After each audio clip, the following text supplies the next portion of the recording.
Bhavnagar GST mobile કોડની ટીમે જુદા જુદા વિસ્તારોમાંથી 3 વાહનો ડિટેઇલ કર્યા.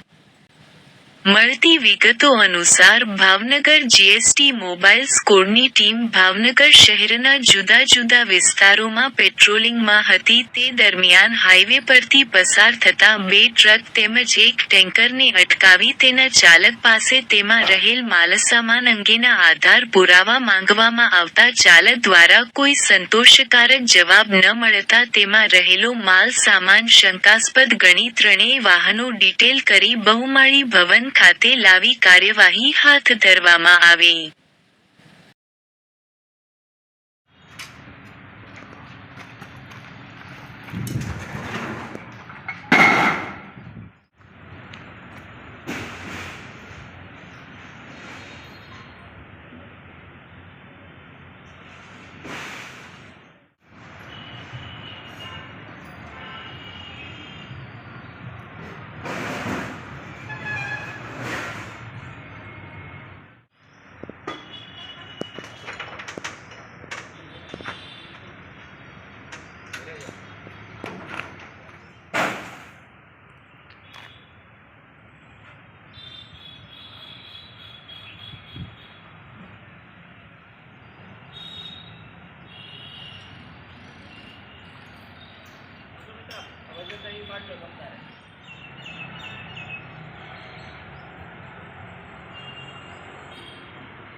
આટલો બધો લોટ